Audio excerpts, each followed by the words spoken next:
2 years ago, my world turned upside down when I discovered my fiancée's betrayal, and she had the audacity to claim I'd never find anyone like her. Fast forward, I'm now in a relationship with a model who's had feelings for me since our high school days. Recently, I stumbled across a Reddit post about a guy whose girlfriend cheated on him openly, without a shred of remorse.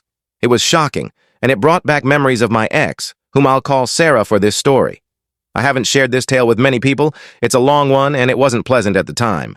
But that Reddit post inspired me to open up, so here's my story. I met Sarah on a dating app, not one of those casual fling platforms, but one designed for people seeking meaningful connections. I was 33, she was 30, and we hit it off instantly. Our conversations flowed effortlessly. Same humor, shared passions, endless topics to explore. It was invigorating. After weeks of texting and calls, I asked her out. I'll admit I was nervous. Sarah was stunning, almost intimidatingly so. I'm decent looking, but she was in a different stratosphere. I thought, she's got options. Why would she settle for me? Still, I didn't want to get too attached, fearing heartbreak from someone so striking. Our first date was incredible, confirming the spark we'd felt online. We started seeing each other regularly, and soon we were official. But one thing gnawed at me, the constant attention she got from other men. She'd casually mention guys hitting on her, even when I was around, or show me flirty messages she received. At first, I brushed it off. I trusted her, and she seemed devoted to me. I didn't want to be that insecure, controlling partner, so I let it slide. Things were amazing otherwise, until a conversation that shifted everything. One night, during a playful late-night chat, we stumbled onto the topic of hall passes. You know, picking a celebrity you'd hypothetically be allowed to sleep with, no strings attached. It's supposed to be lighthearted, but Sarah brought it up, which felt odd since I usually initiated these goofy talks. She chose Ryan Gosling, which was fine. He's a handsome guy. But then she said with a sly grin, I don't think many celebrities would turn me down. It wasn't just confidence. It felt cocky, like she knew she could have anyone. That comment didn't sit right. It lingered, making me question her humility, which had always seemed genuine despite her beauty. I laughed it off, but it stuck with me. Over the next few days, I couldn't shake the unease. Things went back to normal, but that moment never left my mind. Then, Sarah's behavior changed. She started coming home later than usual. 6 p.m. turned into 7:30, sometimes 8. Her excuses were flimsy. I lost track of time. Or, I bumped into a friend.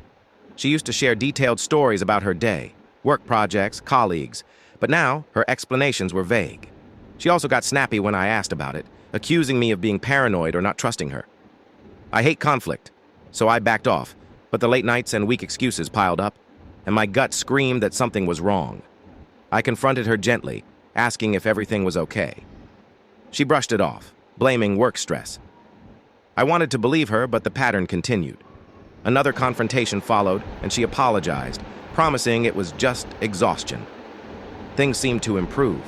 She was more talkative, shared stories about her evenings, but they felt rehearsed, lacking sincerity. One night, she came home late, claiming she'd had drinks with an old colleague. Something about her story, her tone, her avoidance of eye contact, felt like a lie. That's when it hit me. She was cheating. This wasn't just a misunderstanding. It was a full-blown affair. I couldn't ignore it anymore. I needed answers. My first instinct was to check her phone, but she was glued to it, and I'm no tech wizard. Even if I found something, I needed undeniable proof, not just a suspicious text. So I made a bold move. I hired a private investigator. It felt dramatic, like something from a movie, but I was desperate for the truth. I found a well-reviewed PI online, met with him, and spilled everything. The hall pass comment, the late nights, the evasiveness. He listened without judgment, saying he'd seen cases like mine countless times. He suggested a 2-week surveillance, but settled on 10 days due to cost. I gave him Sarah's details, phone number, workplace, email, and he told me to stay patient and avoid contacting him unless it was urgent. I agreed, though I knew the wait would be torture. Those 10 days were agonizing. Knowing someone was tailing my fiancé, possibly confirming my worst fears, was unbearable. I couldn't focus at work, barely slept, and lost my appetite. Sarah kept coming home late, tossing out the same tired excuses. Traffic was bad, or I met up with friends. Each time I thought, this is it. The PI will catch her. It gave him more chances to gather evidence, but it also tore me apart. On day 10, the PI called, asking to meet in person. My stomach churned as I drove to his office, hands shaking. He had a manila envelope on his desk and asked if I wanted him to explain or see the evidence first. I chose to hear it from him. He didn't sugarcoat it. My suspicions were correct. He'd followed Sarah to an apartment complex 3 times where she met the same man, leaving after a couple of hours. He had the guy's name, let's call him Jake, and the apartment number. I was livid, not just at her, but at this stranger. The PI handed me the envelope. Inside were photos, Sarah and Jake, holding hands, kissing outside her car. Seeing it was like a punch to the gut. I barely held it together, the betrayal shattering the future I'd imagined with her. I knew I had to confront her. When I got home, I asked her to sit down, keeping my voice steady. I laid it all out. The PI, the apartment, Jake, the photos. She froze, mouth slightly open, then tried to play it cool, like it was no big deal. But I pressed, detailing everything the PI found. She didn't deny it, didn't apologize, just sat there, silent. Her lack of remorse fueled my anger. I told her it was over, that I couldn't keep pretending. Then she did something I never expected. She laughed. She stood up, almost mocking me, and launched into a speech. "You're breaking up with me? Seriously? So I had a little fun on the side. It was just physical. You think you'll do better than me? Haven't you realized I'm way out of your league? It was one mistake. Why ruin everything over it?" She acted like I should be grateful to be with her, despite her cheating. Her arrogance was staggering, as if she truly believed I'd never leave. I was furious, told her I despised her, and walked out without packing a thing. I couldn't stand another second in her presence. I spent that night in a cheap motel, replaying the confrontation, stunned by her audacity. The next day, I went back to grab some belongings, hoping she'd be at work. She was there, eyes red like she'd been crying, but still acting tough. She smirked and said, "Knew you'd come crawling back." I ignored her, packed a few essentials, and said I'd return for the rest later. She muttered something as I left, but I didn't care to hear it. I couldn't fathom her mindset. Maybe she craved validation, maybe she saw me as a safe but inferior option.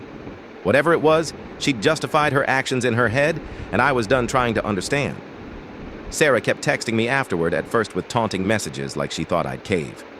When I returned with a friend to get the rest of my stuff, she was stunned, realizing I was serious. One of her last texts read, "You'll never find someone like me again." I blocked her after that, done with her toxicity. Fast forward a few months to my 15-year high school reunion. I almost skipped it, but friends convinced me, and it was a blast. Reconnecting, reminiscing, good vibes all around. That's when I heard about Lauren. Lauren was in my high school class, a tall, gorgeous girl who'd gone on to become a successful model. We'd been friendly, but not close back then. At the reunion, her best friend, still close with her, dropped a bombshell. Lauren had always had a crush on me. I laughed it off.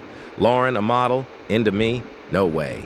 But her friend insisted, saying Lauren had asked her to scope me out at the reunion to see if I was still cute.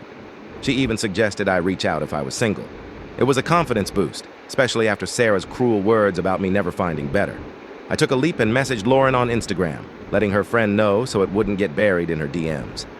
After 5 days of radio silence, I figured it was a long shot. Then she replied, enthusiastic and warm, "Wow, Mark, it's been forever." We started chatting, catching up on high school, careers, and life. Soon, we moved to FaceTime, talking almost daily. She shared stories about her modeling world, travel, shoots, the highs and lows. She was in Paris for a campaign, even sending me behind-the-scenes photos. It felt like we were building something real despite the distance. After weeks of this, I asked, half-jokingly, "So, what are we?" She laughed and said we were more than friends, and wanted to be official. I asked her to be my girlfriend, and she said yes without hesitation. The long-distance part was tough. She was jet-setting. I was at my regular job, but it felt worth it. I'd had a bad long-distance experience before, but Lauren was different. So I booked a flight to Paris to visit her during a shoot. That trip was life-changing. Paris was stunning, but being with Lauren was magical. She brought me to a shoot where I cheered her on and snapped my own photos. It felt like I was part of her world, and it showed me love was worth risking again. But then came an Instagram slip-up. I posted some shoot photos to my close friend's story, forgetting Sarah was still on that list. I'd blocked her everywhere else but missed Instagram. Hours later, she messaged, "Who's that?" Playing fanboy now? With a laughing emoji. I replied coolly, "That's my girlfriend." She kept typing and deleting, finally sending a snarky, "Sure." I fired back, "If you thought you were out of my league, Lauren's on another planet. How's your guy doing?" Then I blocked her. It was petty, but it felt good to shut her down. Now I'm happier than ever. Lauren and I have been together since that Paris trip, and I'm considering proposing soon. Don't spill the beans. She's kind, hilarious, brilliant, and beautiful inside and out. Sarah's betrayal was a blessing in disguise. Without it, I wouldn't have Lauren.